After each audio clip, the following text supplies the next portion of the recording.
they are not going to pull the trigger and be bullied or pressured into a one-call close. Yeah. I may be able to grow my business, grow my profitability, and not need another crew because I'm actually more productive with the crew that I have. There isn't any metric that isn't served by having a two-call sales process and a follow-up mechanism in place.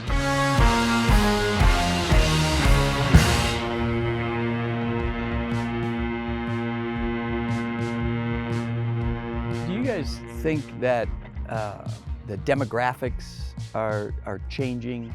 The one-call, two-call close? The I think so. Entrance of the millennials? Absolutely. What we might say Gen X. The web, the information that's out there, the confusion that creates in a lot of cases. I mean, do you guys think that that's contributing to the idea that... I'm looking behind the cameras here and I see 3 Gen Xers, or maybe millennials. Millennials. They do not buy the way old school guys do. Right. They're more thoughtful. Right.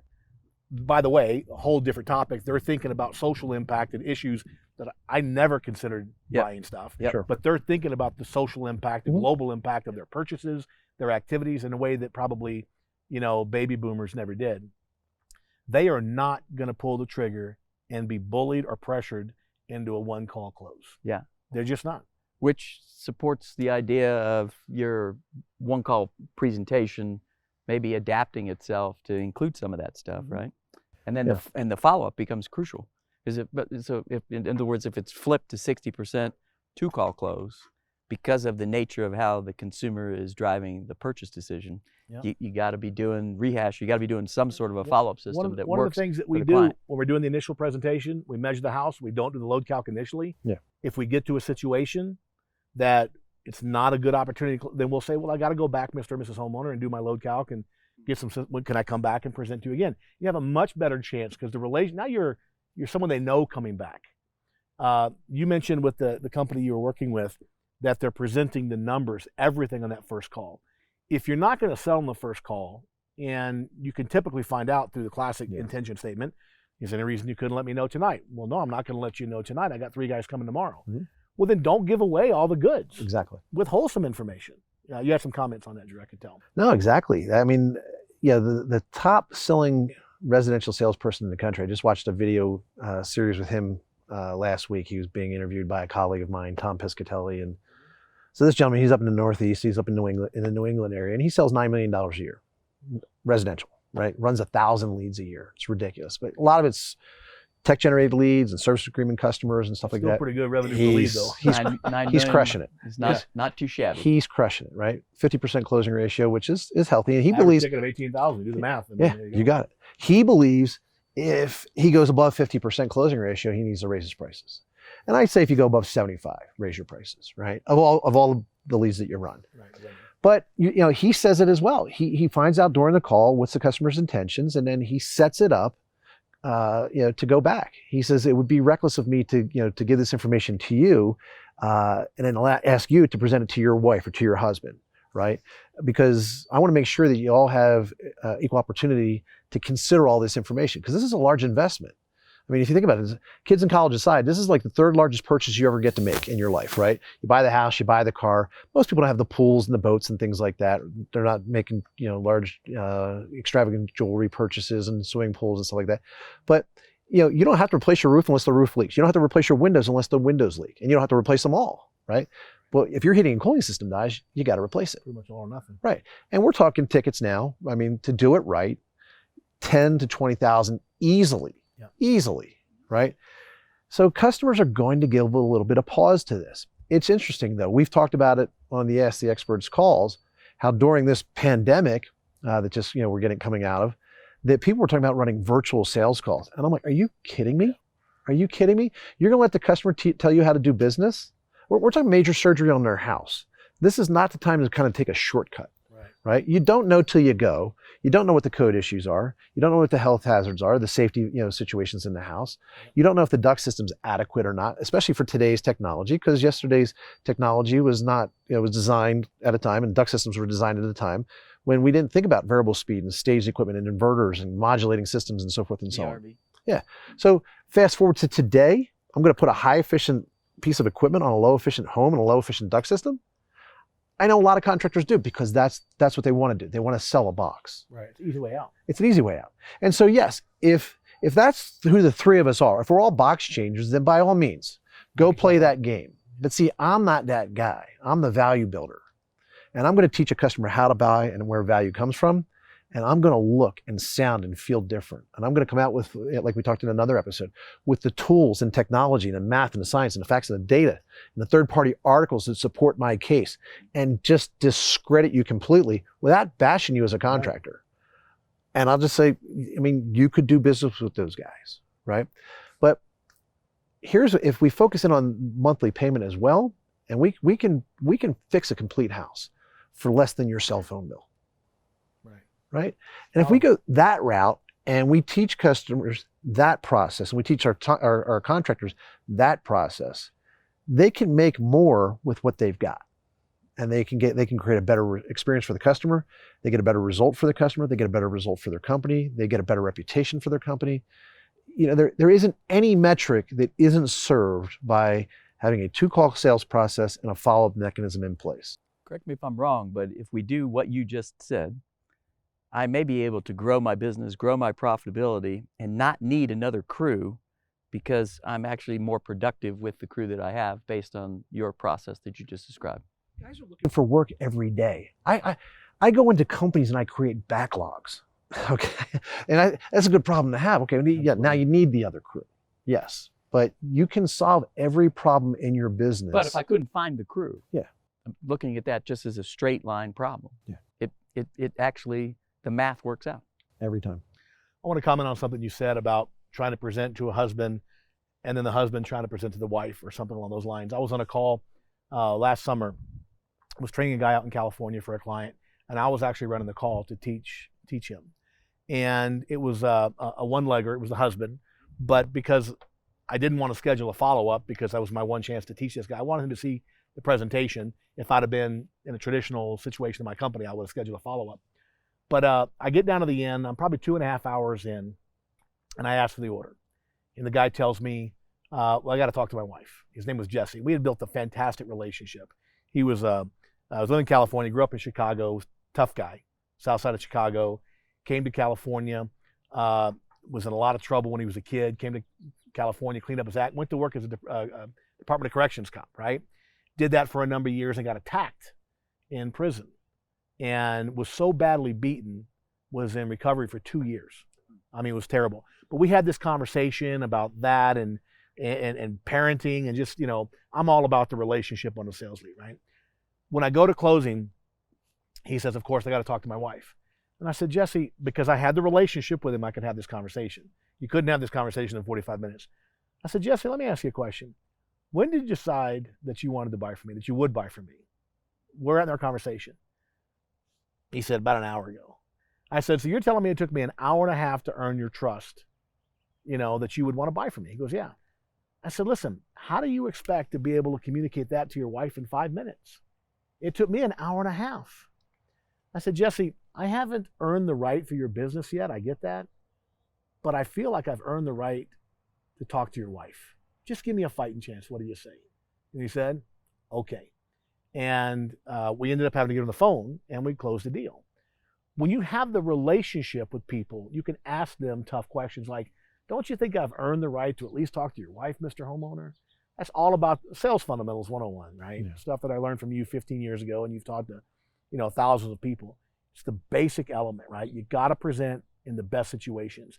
If you don't have a situation to close, you probably need to follow up. Don't give away all your pricing and all the best information until you have a chance to close. And if you do present and you don't close, you best be following up. I don't care, again, technology, grinding the phones, rehash, I don't care. But you got to follow up, because there's a ton of business out there. Yeah, no doubt. And you mentioned something a little bit ago. At what point does an opportunity turn over, you know, become I called it a house account, right? And so back at Cameron and Sons back in the day, and I still do this with my clients, is my thing is if we think about this, the way most customers buy this, we have to realize that they have life going on, right? And so they call us, maybe they call a couple other companies, right? But if they're going to do this isn't like they're they're sitting around on a Thursday night and saying, Susan, what are we doing tonight? I don't know. What do you want to do? I don't know. How about we invite some HVAC guys out, just for some kicks and grins and get some quotes on something we have no intention of buying. Right? I mean, if they're going to look into this, even the gray hairs, right? The purple hairs, the older guys, they're meeting you at the home show and they got nothing better to do, right? Maybe they want some entertainment and make a friend. But other than that, people have an intention to do something, probably. Unless all of you show up, you all look and sound exactly alike, say the exact same things, and I'm just more confused by the end of this. The most number of quotes I ever heard a customer got was 18, right? And by the end of it, the customer was more confused than when they began, right? So somebody needs to step up and stand out. And that's a conversation that we had on a previous Unfiltered episode. But in regards to this, my belief is if this is going to happen, odds are this is going to happen probably within 2 to 3 weeks max at the most, right? From the time they make the calls to the time they make their final decision. So my belief is that when they get your information, okay, that's the point of relevancy. You start to lose relevancy after that. So if I give you all the information today and I leave, my relevancy to you goes down, right? So I want to stay in that game and I want to stay as relevant to your process, because this is not about me wanting to sell today because I got a crew I got to fill tomorrow. I got to make bonus or budget this month or something like that, or I got a slot open or whatever, right? I want to make the deal today. I need to pay my mortgage, whatever it is. No, it's not of that, right? It's about your process as a consumer, and I have to match that process, not adapt my sales process. So I said to my guys back in the early to mid 90s, I said, I'm going to give you 2 weeks from the date you quote it. So if you go out today and you don't quote it today and you schedule yourself to go back next Tuesday because that's what you figured was going to happen, okay, now you've got another week, but you quoted on Tuesday, the clock starts ticking. Right. At the end of 2 weeks from that date of the quote date, I'm taking that back. That becomes a house account. Now, if we sell it internally, you'll get 50% commission because you still have to go back, back in the day it was paperwork, right? Go back, do the paperwork, do the financing, whatever, come in. And then of course my sales coordinator, she would get a piece of the action. And then of course a piece of it would come back to the company because I had that added expense now, right? But I said 2 weeks. And to this day, I think that still holds pretty well. Lock it down from the day, from 2 weeks to the day of when they give the quote, and then it becomes a house account. You talked about relevance and remaining relevant after the presentation. One of the things I've always said and believed is that we all know sales is about relationships, right? Yep. The relationship never gets stronger after we leave. No. It never magically gets better after we leave. No. It starts to decline, starts to wane. So we really have to find a way to remain relevant and to stay in that conversation with the follow-ups, phone calls, emails, whatever, to stay relevant. It's a great way to express it. To stay relevant during that 2 or 3 week period they're making that decision. Yep.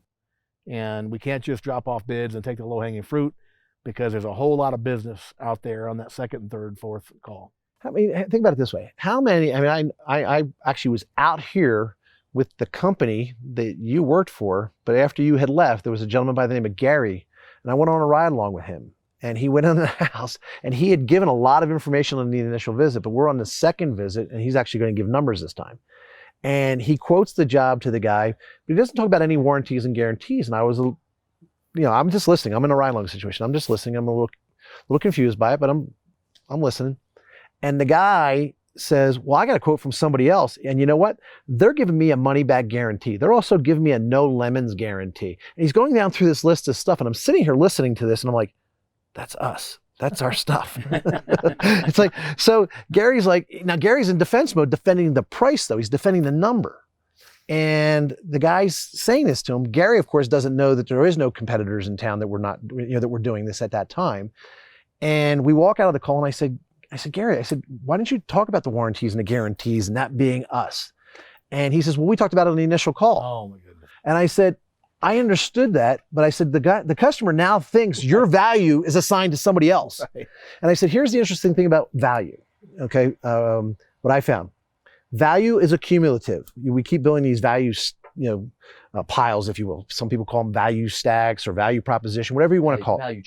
Value chain, whatever you want to call it, right? But we build this value. Here's the interesting thing about value. Value is accumulative, but it does not carry forward. Okay. And by that, I mean, if I tell you all about my value proposition on the initial visit and I start, doing presentation while I'm diagnosing, I call that no preso while diagnoso. It's all the Italian that I know.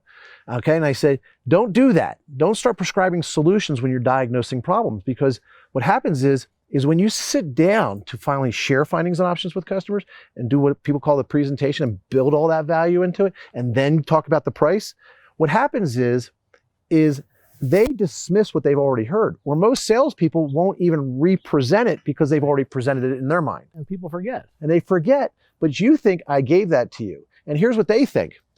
If you talk about that on the first visit and you come back on the second visit now, and this is when you're presenting and you're going to give me your $15,000 quote, in my mind, I say, you already knew about that. I got that the last time. So I don't even give you credit for it. It's not even part of the value proposition now, right? Because I got that on the initial visit. So you presented a $15,000 quote that had about $10,000 worth of value because you gave away $5,000 worth of value on the initial visit.